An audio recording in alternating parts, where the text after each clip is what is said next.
All right, guys, a little bit of a different perspective here today. We're going to be taking a look at a Dumbfume battery, and yeah, you heard that right, it's a Dumbfume, and I didn't buy this one, which is kind of weird if you saw our last video.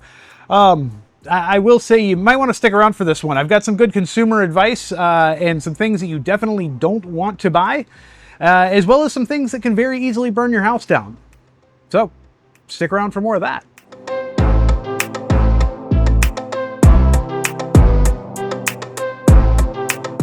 So you heard that right, Dumbfume, the one company I never thought would actually reach out to me, they reached out to me.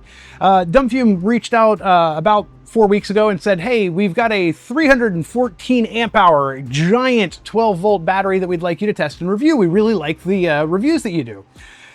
My response back to them was, are you sure? Did you watch my review?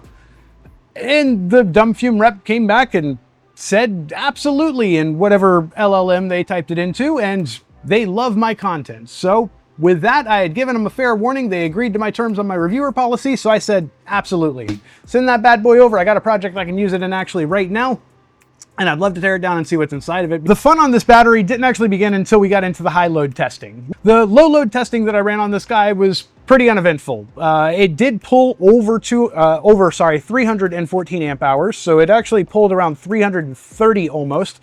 I'll put that number right up here so that you can see it. And the internal resistance of the battery itself all seemed to be in check. We were within the same ranges that I've seen on every other battery that I've tested. Again, there's a lot of thoughts out there behind internal resistance and what in it is valuable, so I'm not going to get too much into that, but ultimately seemed like the battery was going to be okay. Now, this battery has a higher load output than any of the batteries we've tested in the past. Our smaller 12 volt 100 amp hour batteries generally have a 100 amp BMS in them, and they're meant to handle 100 amps continuously. This guy, because it is so much larger, the BMS inside of here, based on what Dumbfume tells us, is actually able to sustain a 200 amp load, so 2 of those previous batteries, and because it's technically 3 of those batteries in capacity, it can sustain it for a much longer time. So I don't unfortunately have any 200 amp loads here. The highest I can get to is around 170 amp, and that's maxing out the Tesla charger that I have. So I really can't go beyond that because I just don't have anything else that pulls that much. I'm also getting to the limits of the inverter that I have in the shop here. So don't forget to like and subscribe, so hopefully YouTube can throw me some more bucks and I can get some equipment to test these a little bit more properly. I was, though, able to test this guy at 170 amps. I hooked it up outside, had it charging my car in a relatively warm day. It was over on my charging cart, which you may have seen in the shorter video that I released a couple of weeks ago. And so it was shaded. I wasn't putting it under any undue stress or anything like that.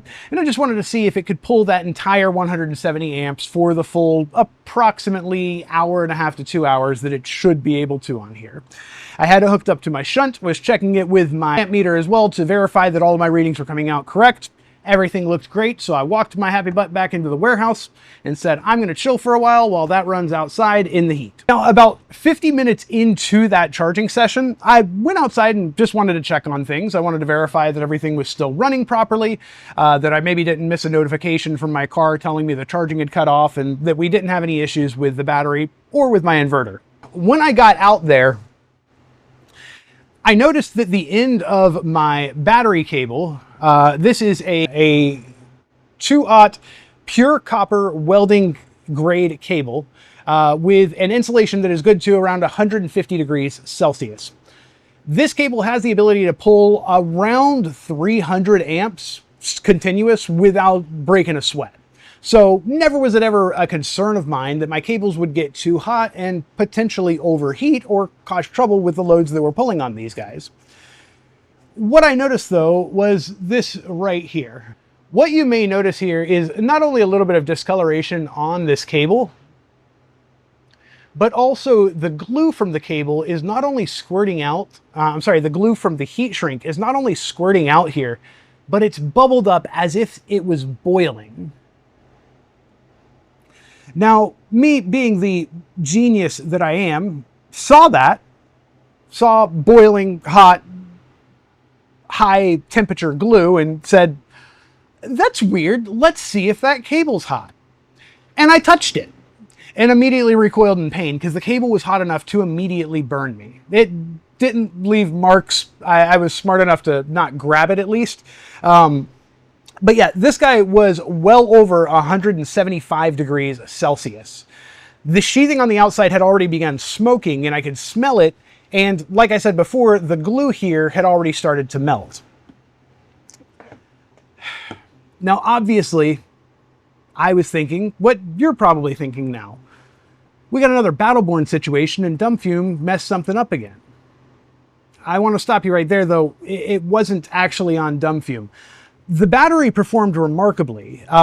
The top terminal here did get molten to the point where I was able to move the terminal around with my fingers. With that being said, and we'll discuss the internals here in a moment, the battery itself was completely fine. The battery did not cause this damage. I was very ready to throw them under the bus. In fact, I had already reached out to my rep as I was waiting for this cable to cool down so I could actually touch it, move it, and diagnose what went wrong here, and told him, hey, this isn't working, what the heck? I quickly had to retract that statement though, because what I found when I was able to finally touch the unit was this. Now, we discussed this in an earlier video, one of the earliest videos on my channel actually, and this is a fuse, a terminal block fuse for a battery just like this. This guy is rated for, based on what it says there, 300 amps at up to 58 volts. Now, you may be able to tell by the fact that this is partially melted that that's not in fact the case. Not only did this get hot enough to melt the insulation and heat shrink on my 2-aught gauge wire, rendering it useless, by the way. I can't use this cable anymore because it's exceeded the sheathing temperature, and so because of that, I don't know that the cable inside is structurally sound, so that's about 20 bucks wasted. The fuse also melted itself, and as you can see, the red here on the outside of it, which just rubbed off on my fingers, it even melted the silicone cosmetic cover that goes over the top of the fuse box. Now, silicone's usually good up to about 400 degrees Fahrenheit. I only know that because we cook in Fahrenheit over here, guys, so sorry for those of you over the pond, it's this much in Celsius. So I did some basic checks. I grabbed my multimeter and started checking resistance. Was there a resistance issue with my cable? Everything was good there. Was there a resistance issue with my connection to the inverter? Everything was good there.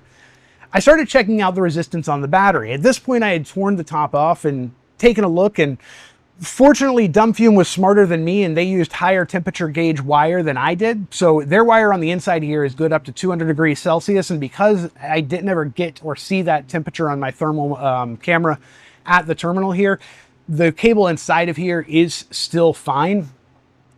But in fact, what had happened is this cheap knockoff fuse had so much resistance going through this very, very thin piece of what looks to me to be some kind of just aluminium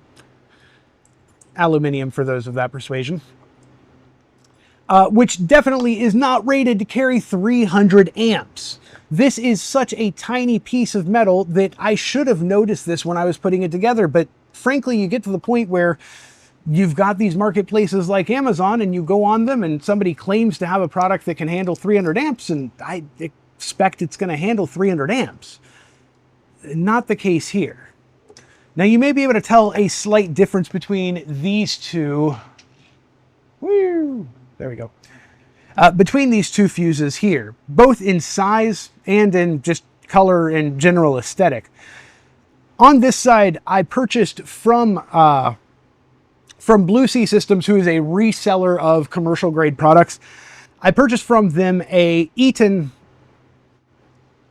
terminal fuse block, as well as a bus, which is also the Eaton brand. These days they were purchased out a while back.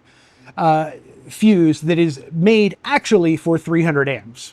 Now, when you take a look at both of these pieces, both in the weight, which obviously I can't really show you easily on camera, or I can't let you feel it on camera at least. I guess I could pull out a scale, but I don't have one out here. The Eaton is significantly heftier. The metal contact that goes to the bus bar is significantly larger, and I suspect that this one's actually made out of copper, where more than likely this, even though it claimed to be copper that's just coated in nickel, is probably some kind of pot metal all the way through. Now, this issue didn't pop up when I was doing my 100 amp testing. When I was testing all the previous batteries, this guy got hot, but it was within nominal range, nothing that I had to worry about. But you push anything over about 150 amps to these knockoff fuses, and you're really asking for trouble. Now, taking a look at my Eaton fuse here, which did cost 4 times more than the knockoff, which makes sense as to why these things proliferate and why somebody like me who's just relatively looking for a good deal is going to trust that they're going to be able to do what they say they can. The Eaton is significantly better built. First off, your ceramic is hidden inside of this plastic sheathing. The contacts, though, that go between the two sides of this fuse are significantly chunkier. These contacts, compared to what we can see here, in fact, I'm going to just tear this off so that we can see. Not only are they bigger around, but they are substantially more substantial when you look at them close up like this. So again, on this side is the knockoff fuse, which is basically just a thin piece of, you could just bend it with your fingers, metal. On the Eaton, you actually have what appears here to be some kind of chunky, almost washers that you would see on, again, industrial equipment. So this Eaton fuse, this one is the real deal. And once I got this put on to the Dumbfume, I was able to pull that full 170 amps, no problem at all. Ended up with a total of 323 amp hours of usage, which makes sense, again, when you're dealing with a higher amperage load. Things inside of here are going to get warmer, and because of that, they are going to waste more electricity. That's just how electricity works. But ultimately found that the issues with my testing were not, in fact, an issue with this battery. Now, that doesn't mean that I'm going to let Dumbfume off the hook here. I will be completely frank. I don't have either the knowledge or the skills to fully test every single aspect of every single battery that comes through here. There are going to be different reviewers that check on different things. I'm going to put up a link to a video up here in the corner. Maybe it's over here. I don't know. It'll be a little eye. And I'll put it down in the description as well, of a video that I highly suggest you check out if you are interested in these batteries, where a fellow YouTuber dug into this battery, was able to actually test the balancing capability of this battery, and found that there are some issues with the balancer built in. So companies like Dumbfume, whenever they contract out a battery from one of these other manufacturers, they get to set certain parameters, and it appears that their BMS is set to only allow it to balance the cells inside of here when the voltage is above 3 volts.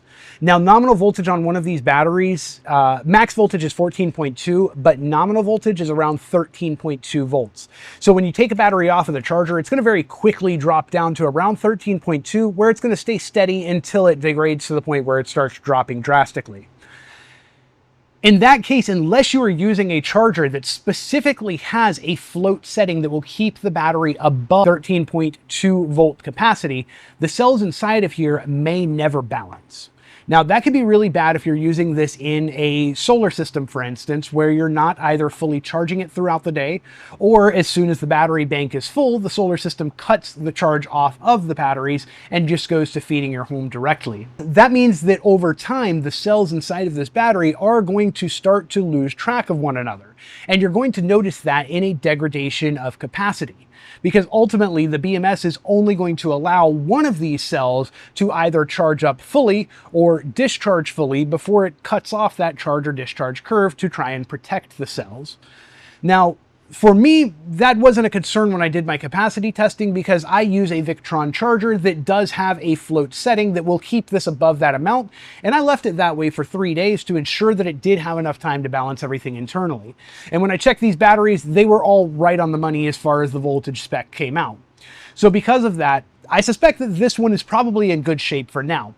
But if I were to throw this into a solar system that, again, cut the charging off at a certain point, if I threw it into maybe one of our power stations, like a Goal Zero that we have down here, you guys probably can't see, like the Goal Zero, there's a potential that that one will drain it or will not fill it to the full 13.2 volts, or even that it will fill it to the full 14.5 volts, but as soon as the BMS cuts off that charge, it no longer tries to put anything else into it until it detects that it's been disconnected and reconnected. So that can be a serious issue with these type of chargers here. If you're using this in the right type of system, this can be a good battery. It doesn't have grade A cells. They are using what would be considered in the industry grade C cells. Your A tier cells are like those CATL cells that we saw in the last Dumfume battery. Those were A tier, they were just used. But those type of cells are generally the ones that go directly to manufacturers of things like solar power stations, on an industrial scale into electric vehicles and things like that. You then have your B tier, which are generally going to be your direct to consumer batteries. Those are going to be more like the Vatra batteries that we saw, where they're actually going through and creating and developing their own batteries and BMS systems to all work together.